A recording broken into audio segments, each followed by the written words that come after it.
Good afternoon, everybody. Buenas tardes todos. Yo soy Malki Higuera con Public Safety Global Alliance, and I am happy that you guys are joining us tonight. Estoy muy feliz que nos están acompañando hoy en la noche.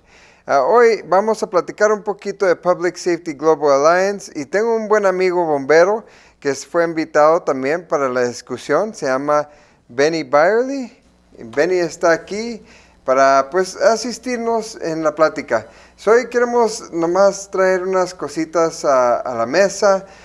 Public Safety Global Alliance es un non-profit organization, un humanitarian organization en donde colectamos equipo de bomberos y lo colectamos de departamentos de bomberos. El equipo ya está expirado por Estados Unidos y no lo pueden ocupar aquí en Estados Unidos. Al final de cuentas, ellos o lo tiran a la basura o buscan a alguien que se lo pueden dar. Y en buscar a alguien que se lo pueden dar, nos los dan a nosotros del Non-Profit Organization. Y tenemos un 501c y tenemos todos los papeles para poder hacerlo. Y entonces, recibiendo ese equipo, nosotros hacemos una estadística de quién ocupa ese equipo. ¿Okay?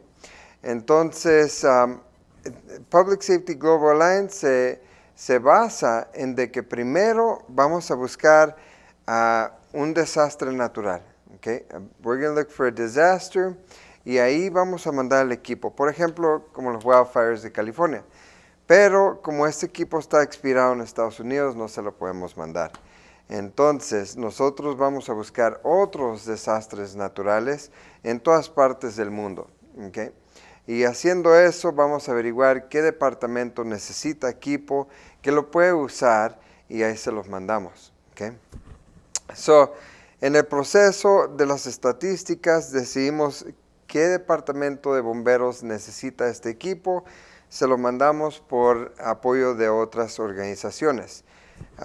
También no nomás colectamos equipo de bomberos, colectamos equipo de paramédicos para poder darle a los pacientes. Por ejemplo, el oxígeno y los aparatos que se conectan al oxígeno, los colectamos cuando están expirados en Estados Unidos y los mandamos para otros países que lo pueden utilizar. ¿Okay? Y sí les avisamos que está expirado, pero una cosa que me trajeron a la mesa una vez fue de que una plática me dijeron, prefiero tener algo expirado que no tener nada, ¿no? Entonces, ese es el enfoque del Public Safety Global Alliance, es poder buscar al que no tiene un casco, que está entrando un incendio sin nada de equipo y poder darle tan siquiera algo usado. Con el tiempo, si Dios quiere, con los sponsors y donaciones, nosotros podríamos comprar equipo nuevo para donárselos también. Porque nosotros tenemos un 501c, que quiere decir que podemos recibir fondos de sponsors, de donors y del público para poder regresarlos a la organización, comprar equipo y mandarlo también. Esta organización es muy nueva. ¿Okay? Acaba de comenzar hace un año y apenas está agarrando vuelo. Entonces estamos agarrando vuelo pero muy rápido. ¿Okay? Y hemos recibido muchas donaciones entre el año. Recibimos equipo médico, recibimos mangueras de bomberas y también recibimos equipo como este, es un ejemplo. De hecho, un capitán que quiero saludar mucho por darnos equipo que no iba a ocupar ya, se llama P. Ashcraft. Muchas gracias por todo tu apoyo, te lo agradecemos mucho. Este equipo va a salvar la vida, no de cualquier persona, pero de un profesional, un bombero. ¿Okay? Hablando de todo eso, quiero compartir con mi buen amigo Benny, que trabaja aquí en Nogales de bombero, y quiero compartir qué es lo que se toma para ser bombero. ¿Cómo uno aquí en Estados Unidos se puede ser bombero? Si yo estoy en el high school o estoy en la prepa, ¿cómo yo me podría ser bombero? Si nos podrías ayudar con eso. Pues en inglés. I'll say it in English. There's plenty of steps. I would say the Explorer program. I think it goes by a different name these days. It's held by Captain Escobar, also known as Picho. Great guy. Shout out Picho. I know he has a program for Nogales High School, and that's a great way to get started, to get your foot in the door. You'll learn basic firefighter, beginner steps like practicing for your EMT, your NRMT test. Maybe you could do a ride-along as well, getting some experience in the field, see what there is to see, you know? Could you tell us what EMT stands for? Just because if I'm in the public and I'm with high school and I want to know, or I don't really know, what does EMT stand for? That's a great question. No, I know what it means. EMT stands for Emergency Medical Technician, and it sounds like exactly what it is. It's a technician who's going to respond to emergency medical situations. There's also a paramedic, which is a step above that, which would be more schooling, but they kind of have like a bigger basis of handling more life-critical criteria, if I could put it like that. And how long is the EMT class? Well, they vary. I believe there's one that's 6 months. I think there's one that's 3 months, but majority of them are 6 months. Depends how expedited you want to make it, but I believe I took a 6-month class, and it's all jam-packed. You know, if you want to do it in 3 months, it's just more condensed. But this is something you want to learn thoroughly, especially since you're dealing with people's lives. You know, but there's different ways to take it. You know, Okay. if that makes sense. So I can get out of high school at age 18, and I can go to an EMT program. They probably offer it through a college. Yes, I took it through Pima, but Okay. I'm sure you could. I'm sure there's other routes to do it. Okay. So I find it through a college, and I'm looking for an EMT class. And I should kind of plan for the next 6 months of my life to be Dedicated. immersed Yeah. in nothing It's like a but cannonball books. into the EMT medical field. So is it easy to finish this class? This EMT class? Or do I really have to prepare for this? Of course, like everything else in life, you have to prepare. But if you enjoy doing it, I don't think it's hard. If you enjoy it, if you have an ambition for it, I don't think anything's hard in that sense. But yes, there's time dedicated. There's hours and hours of studying. I'm not saying it's impossible, but you have to dedicate some time, definitely. Okay, so when I finish my EMT, am I ready to start working, or do I have to do anything else? Well, in our line of field, you have to be certified as a firefighter as well to start working. But in other stations, or for example, AMR, I think they only do EMTs. You don't have to necessarily be a firefighter. But in our field, yes, we are firefighters as well as EMTs and paramedics. And so how long would the fire academy be? Fire academy could range. I think it's another, on top of the EMT, it'd be another 5 months, maybe 6 months. So I can plan for, like, if I get out of high school at age 18, I can plan from 18 to about 19 of nothing but dedication into books. And do I have to worry about my physical fitness or anything like that, or can it just be very book smart? Yes, you have to be somewhat of physical fitness. I don't think you have to be, Mr. Muscle guy or woman, but you have to at least carry some weight, because being a firefighter it's a stressful and strenuous on the body.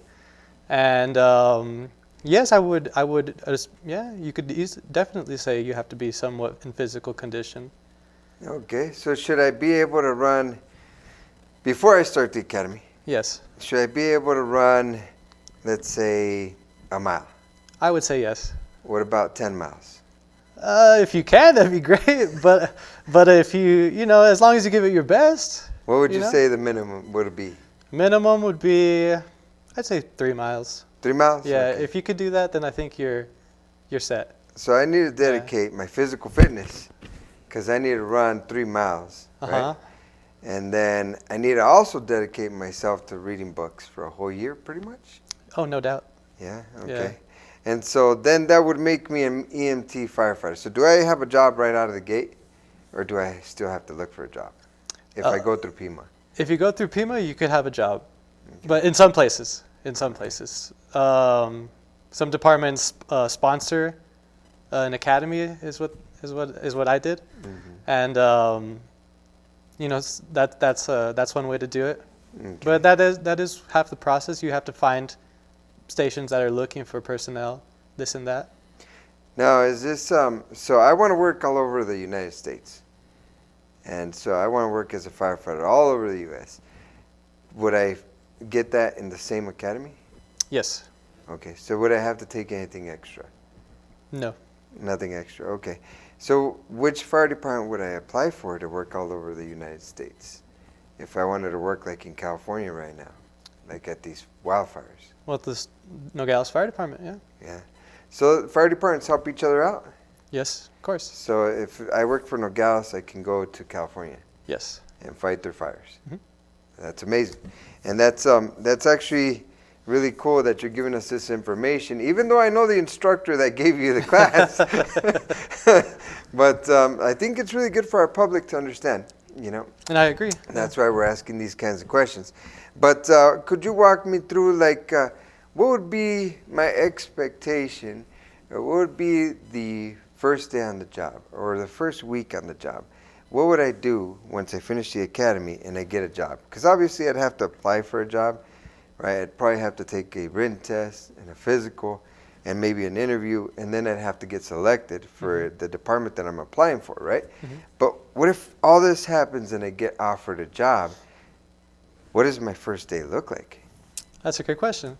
Like every other job, you should be punctual. You got to show up on time. I would say show up early, I think people really appreciate someone who shows up early. You got to mind your P's and your Q's. You got to be courteous, respectful. You got to be kind. You have to stick your neck out sometimes, You have to take criticism, take instruction. There's a lot to learn, but it's not impossible.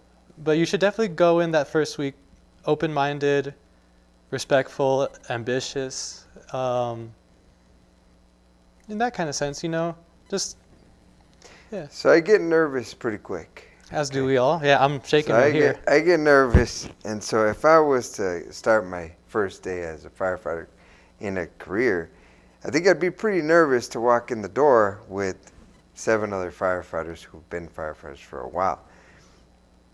What could I do, to loosen up the atmosphere?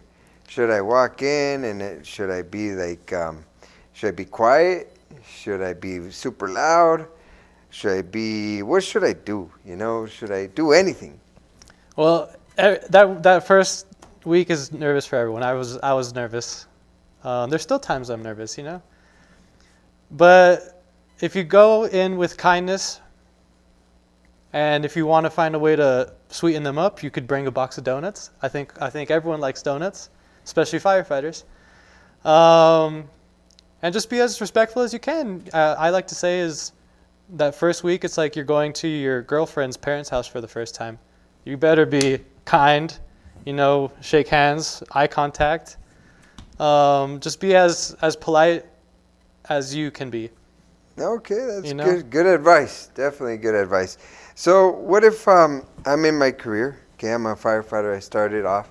I'm nervous the first day, but then I got through it. Okay, and so what should I expect through the next 25 years of my career? Am I always going to be the same firefighter, or am I going to move up, or am I going to stay in the same place, or do I do the exact same job every day of my life for the next 25 years? I think that varies on the person.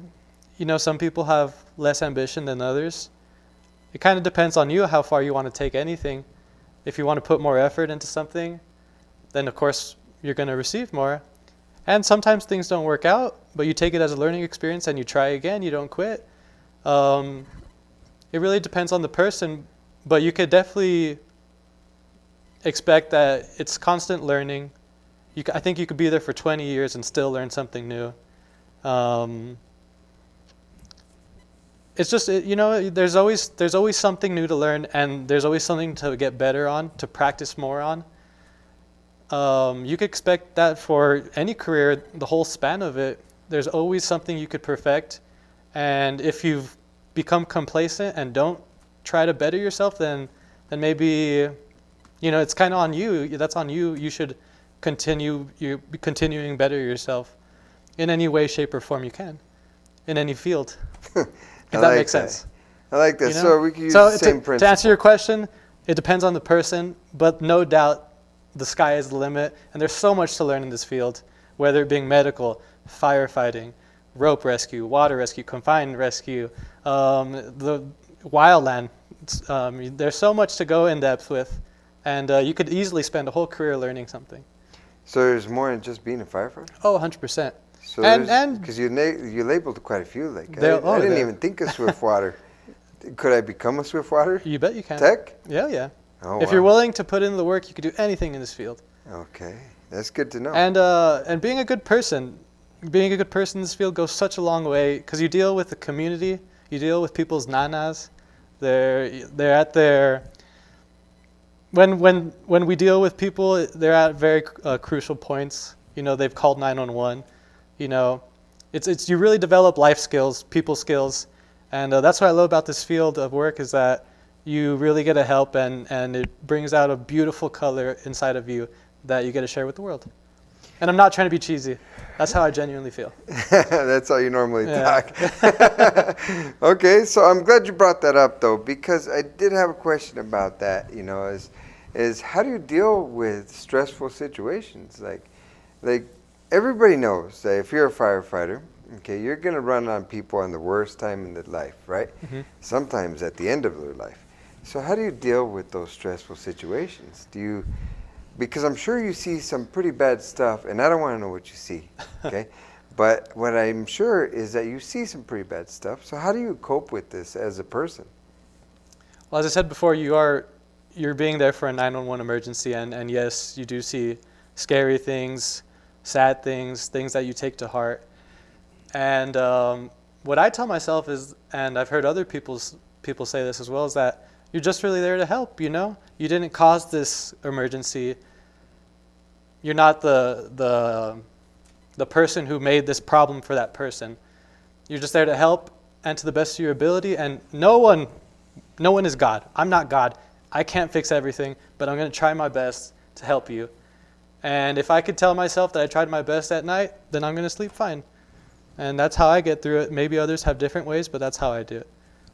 I like that, Benny. Thank you for sharing that with us. So, and I'm going to move on to another question, okay, because I was just thinking about this in the back of my mind, and I don't want to lose this because this is important. But I watch a lot of firefighter shows. Oh, Okay. gosh. So there's a lot of firefighter Yeah. shows out there. And I always see them eating. And I see them cooking at the station. So does that mean that you guys hire a chef? No, I wish we did. That'd be a great idea, though. We should. But you're looking at them. I'm one of them. I'm not the best cook. I'm still learning how to boil water. But yes, we all come together as a collective and try to make something. We've made chili beans. We've made God knows what. We've made creations that no one's ever heard of. But, life is to eat, and might as well make it nice, especially when you got a group of people together. In between calls, when there is time, once all the reports are done, once all the station duties are done, of course, we got to eat. So who does the cooking then? You? Well, we take turns. I've cooked plenty of times. What's your best meal that you could cook for us? Well, that's a great question. Hard-boiled eggs? My mom showed me this meal. I call it steak and bacon. And it's a carne entomatado with cebollitas. It has like a little tomato paste. And you mix it with arroz. And to me, that's what I've perfected, because my mom's taught me how to do it. And she's an amazing cook. Shout out my mom. Love you, Mom. That's what I like to make. I've made that a few times, but it takes maybe less than an hour to make, and sometimes we don't get that time. Sometimes we have to just go to McDonald's, I'm totally fine with that too. McDonald's is a good chef too. I love McDonald's. I'm a huge McDonald's supporter. Shout out McDonald's. Okay, so let me ask you this. You finish this really good 5-course meal. It's the best you've ever cooked, right? Okay. Your mom would be proud of you. Shout out to your mom. Shout out, Mom. And so your mom would be proud of you. You make this meal, and then you get a call, right? Mm-hmm. But you get a fire. It's happened. How long do fires last typically? Oh my gosh. Like a house fire. Hours and hours. Sometimes I mean, at least a minimum of like 3 to 4 hours, at least. So at 3 least. to 4 hours, and that's lucky. You left your plate on the table. Who's gonna eat that? You just probably the fly is gonna collect it and eat it there. I mean, it sits there. That's the job. I mean, we could go. I mean, you don't have to eat all the freaking time, but that happens, and that's the reality of this job. But that food will be waiting for you when you get back. So you mean to tell me 3 hours later, when you're done with this fire, you're gonna eat that? Oh yeah, 100%. At least I would. I do not let anything go to waste. I love it. It must be some good cooking. Oh, 100%. Right? Yeah. So does this happen often? I would say yes. Yeah. Or whether it being fire or EMS related calls, Uh-huh. you sometimes you get caught in between. Do you guys ever forget to leave or to turn the stove off when you guys are in the middle of cooking? Thankfully, that hasn't happened to me. I'm sure it has happened before, though. I'm It hasn't sure. happened to me. I'm not going to knock on wood, something. Yeah. But and talking about it, I'm sure it's going to happen now. No, thankfully, that has not happened. I've heard it's happened on other ships, though. Oh, okay. Yeah. So hopefully the food doesn't burn. And you come back pretty quick. Or at least, you call someone and say, hey, I forgot the stove on. Go in right? there. Yeah, so it's important for us to make sure that we turn off the stove and stuff like that, right? Maybe in the future we'll create some kind of a timer, That's a great idea. Because I forget. I water the plants at home. And I got a lot of plants, okay? I have a mini orchard. So I water the plants, right? And I'll turn on the water and I'll walk away. And then I'll get doing something else, right? Feeding the animals, whatever the case is. And I'll forget to turn off the water. That happens. But I have a timer, right? Ah, okay. And so my timer, I set it for at least, an hour. That way I know for a fact that an hour later, if I don't remember, that thing's shutting off, right? But wouldn't that be genius if we added something like that to the stoves at the fire station?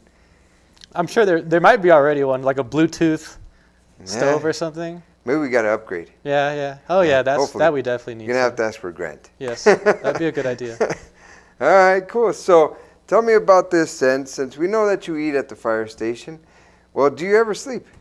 Yes, of course we sleep. You sleep all day? No. 24 hours? Not all day. 8 o'clock in the morning you show up, 9 o'clock in the morning you're in bed? Yeah, my friends always ask me this too because they don't understand how the schedule is. But we go in at 8 a.m. Yeah. From 8 to 12, you're kind of checking your equipment, making sure the ambulance is fully stocked, the fire engine has the correct amount of water, the tools are all there. They all have their batteries, the variety of tools that we have. Everything's working as how it should be. The oxygen tanks are fully stocked. You're kind of checking all your equipment out those first 3 or 4 hours. In between, a call might come out and you have to attend to the 911 emergency. Come back, come back to where you left off. Continue your checklists. At some point, we'll do an EMS procedure, like a simulation. We'll do a fire training as well. We'll eat it. We'll continue doing what we need to do. Finish off reports. Make sure all the station duties are done, and 9, 10 o'clock at night, we got to get some rest too. If a call comes out at 3 in the morning, I hope that we're rested and you're driving an ambulance. You want to have at least some shut-eye to make sure you're driving properly. You're not going to cause more of an accident. So yes, at some point we do fall asleep. There is a bedroom, or a dormitory is what we call it. We all kick the shoes off and get a few hours of sleep in between calls. And yeah, that's my favorite part of the day. So you mean to tell me this whole time I've been thinking that the firefighters sleep all day? No, I wish. That's a myth? That's definitely a myth. Ah, man. Yeah. And then you don't go to bed till 10 o'clock? Roughly. Yeah, roughly. And And then once the reports are all done, station's all clean.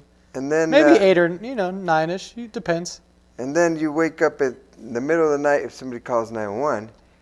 And does that take like 5 minutes, or are we looking more like 2 or 3 hours, 1 hour for a medical call?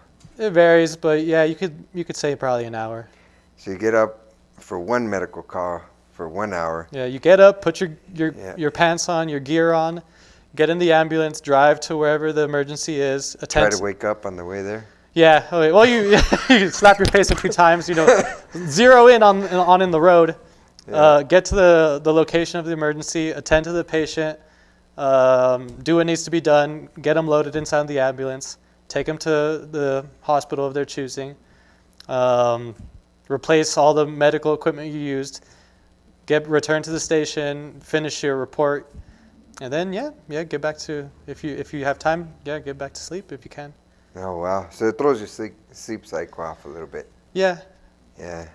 Well, I appreciate the information, Benny. You know, this is really good information because I'm a firefighter, so I know all this information. But I think it's very important that we give this information to the public so that if there's a future firefighter out there, he knows what to expect in case we kind of prepare him for the future, right? And we also kind of lead him the right path, right? And so hopefully that helps out, and hopefully, you know, it also helps the public understand what we do, even though I would love to sleep for 24 hours at the fire station, but I know it's impossible, you know. And so with that said, I really appreciate it, and I want to just, you know, take a couple of seconds to close this up and tell you that we appreciate everything that you do as a firefighter, everything that your family does as firefighters, because he's a family firefighter, and we appreciate everything that Shout out Brandon and my dad. Shout out Brandon and Dad. And we do appreciate everything that you've done for your community. And so I'll end it with the Public Safety Global Alliance is always looking for expired equipment so that we can help out other firefighters like yourself so that they can achieve those goals to save people's lives. Okay, and then I also want to throw a quick shout out to my son, Cabell. It's his birthday today, so happy birthday. Happy birthday. And the family. So thank you very much for watching. This is Public Safety Global Alliance, Firefighter Talk. We'll see you guys next month.